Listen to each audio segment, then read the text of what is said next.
Hello. നോമ്പ് തുറക്കാനായിട്ട് വളരെ പെട്ടെന്ന് ഉണ്ടാക്കാവുന്ന, അന്ന് ടേസ്റ്റിന്റെ കാര്യത്തിൽ ഒരു കോംപ്രമൈസും ഇല്ലാതെ അടിപൊളി ടേസ്റ്റിൽ തന്നെ ഒരു സ്നാക്സ് തയ്യാറാക്കി എടുത്താലോ. ഇതിനായിട്ട് നമുക്ക് മാവ് കുഴയ്ക്കുകയോ പരത്തേണ്ടതായിട്ട് ഒരു ആവശ്യവും ഇല്ല. നമുക്കൊരു പാനിലേക്ക് കുറച്ച് എണ്ണ ഒഴിച്ചു കൊടുക്കാം. ഞാനിപ്പോൾ ഒരു 2 ടേബിൾ സ്പൂൺ ഓയിലായിട്ട് എടുത്തിരിക്കുന്നത്. ഇനി നമുക്കൊരു 3 വെളുത്തുള്ളിയും ഒരു ചെറിയ കഷ്ണം ഇഞ്ചിയും കൂടി ഇട്ട് കൊടുത്ത് ചെറുതായിട്ടൊന്ന് നമുക്ക് വഴറ്റിയെടുക്കാം. ഇതുപോലെ ഒന്ന് വഴണ്ടി വന്നതിന് ശേഷം ഒരു മീഡിയം സൈസിലുള്ള ഒരു സവാള ചെറുതായിട്ടൊന്ന് അരിഞ്ഞെടുത്തിട്ടുണ്ട്. ഒരു സവാളയുടെ ആവശ്യം മാത്രമേ ഉള്ളൂ കേട്ടോ, കൂടുതലായിട്ടൊന്നും എടുക്കണ്ട. ഇനി ഈ സവാള നമുക്ക് നന്നായിട്ടൊന്ന് വഴറ്റേണ്ടതായിട്ടുണ്ട്. അത് നല്ലതായിട്ടൊന്ന് ഇളക്കി വഴറ്റി കൊടുക്കാം. ഈ ഒരു സമയത്ത് നമുക്ക് സവാളയ്ക്ക് ആവശ്യമുള്ള ഉപ്പ് ചേർത്ത് കൊടുക്കാം. സവാളയ്ക്ക് ആവശ്യമുള്ള ഉപ്പ് മാത്രം ചേർത്താൽ മതി, ബാക്കി ഉപ്പ് നമ്മൾ ലാസ്റ്റ് ചേർക്കുന്നതാണ്. ഞാനിപ്പോൾ ഇവിടെ ഒരു 1/4 ടീസ്പൂൺ ഉപ്പാണ് ചേർത്ത് കൊടുത്തിട്ടുള്ളത്. ഇനി നമുക്ക് ഈ സവാള നല്ലതുപോലെ ഒന്ന് പെട്ടെന്ന് തന്നെ വഴറ്റിയെടുക്കാം. അധിക സമയമൊന്നും വേണ്ട, വളരെ പെട്ടെന്ന് തന്നെ നമുക്ക് ഇതുപോലെ ഒന്ന് വഴറ്റി കിട്ടിയിട്ടുണ്ട്. പിന്നെ നമുക്ക് ഇതിനകത്തോട്ട് ചിക്കൻ ചേർത്ത് കൊടുക്കാം. ഞാനിപ്പോൾ ഇവിടെ ഉപ്പും കുരുമുളക് പൊടിയും ഇട്ട് നന്നായിട്ട് വേവിച്ചിട്ട് മിക്സിയുടെ ജാറിലിട്ട് ചെറുതായിട്ട് ക്രഷ് ചെയ്തെടുത്ത ചിക്കനാട്ടോ ചേർത്ത് കൊടുക്കുന്നത്. ഇത് ഞാൻ ഇങ്ങനെ ക്രഷ് ചെയ്തിട്ട് ഫ്രിഡ്ജിൽ സ്റ്റോർ ചെയ്ത് വെച്ചിരുന്നതാണ്. അപ്പോൾ അതിനകത്ത് നിന്ന് കുറച്ച് എടുത്തിട്ടാണ് ഇപ്പോൾ ഇതിനകത്തോട്ട് ചേർത്ത് കൊടുക്കുന്നത്. ഇനി നമുക്ക് എല്ലാം കൂടി നന്നായിട്ട് ഇളക്കി യോജിപ്പിച്ച് കൊടുക്കാം. നിങ്ങൾക്ക് ഇനി ചെറിയ ചെറിയ കഷ്ണങ്ങളായിട്ട് വേണമെന്നുണ്ടെങ്കിൽ അങ്ങനെയുള്ള നമുക്ക് ചിക്കൻ ചേർത്ത് കൊടുക്കാവുന്നതാണേ.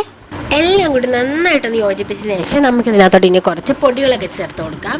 ആദ്യം തന്നെ ഒരു 1/2 ടീസ്പൂൺ കാശ്മീരി മുളക് പൊടി ചേർത്ത് കൊടുക്കുന്നുണ്ട്. ടീസ്പൂൺ ആണ്, ടേബിൾ സ്പൂൺ അല്ല കേട്ടോ. ഇനി ഒരു 1/4 ടീസ്പൂൺ മുളക് പൊടി ചേർത്ത് കൊടുത്തിട്ടുണ്ട്. 1/4 ടീസ്പൂൺ മഞ്ഞൾപ്പൊടിയും ഒരു 1/4 ടീസ്പൂൺ ചിക്കൻ മസാലയും കൂടെ ചേർത്ത് കൊടുത്തിട്ടുണ്ട്.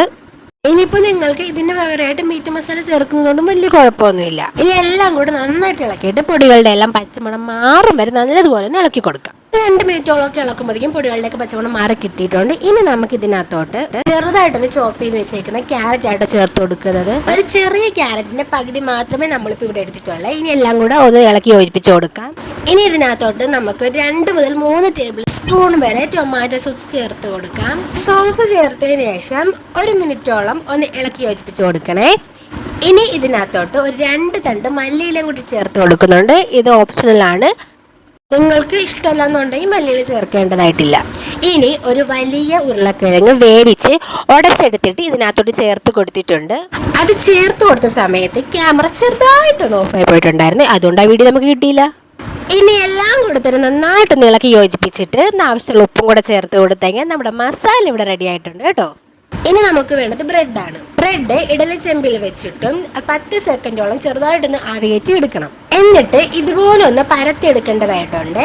ആവിയേറ്റെങ്കിൽ മാത്രമേ നമുക്ക് പൊട്ടിപ്പോവാണ്ട് ഇതുപോലെ നന്നായിട്ട് പരത്തി എടുക്കാൻ വേണ്ടി പറ്റുള്ളൂ. ഇനി നമ്മൾ റെഡിയാക്കി വെച്ചേക്കുന്ന മസാലയിൽ നിന്നും കുറച്ചെടുത്തിട്ട് നമുക്ക് ഈ ബ്രെഡിനകത്തോട്ട് വെച്ച് കൊടുക്കാം.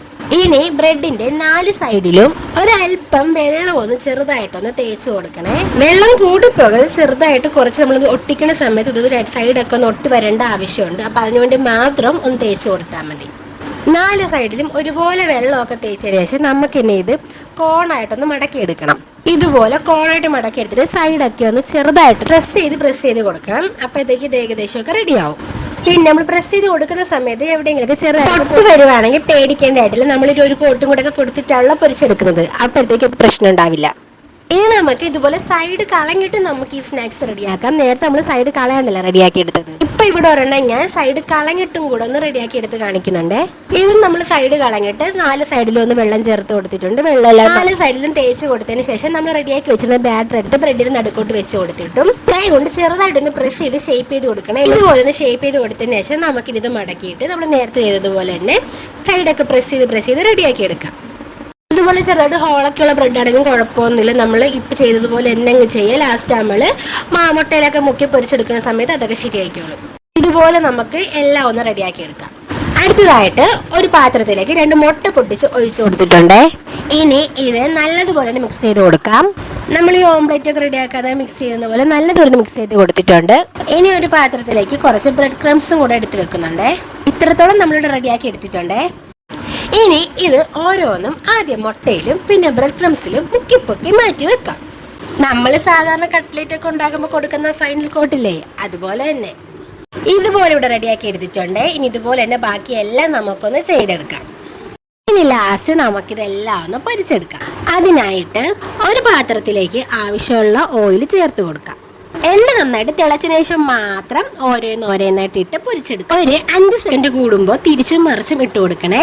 ഒരു 15 സെക്കൻഡോട് നമ്മുടെ സ്നാക്സ് ഇവിടെ റെഡിയാക്കി കിട്ടും. അപ്പം ഇത്രയേ ഉള്ളൂ കേട്ടോ, നമ്മുടെ സ്നാക്സ് ഇവിടെ റെഡിയാക്കി ഇട്ടിട്ടുണ്ട്.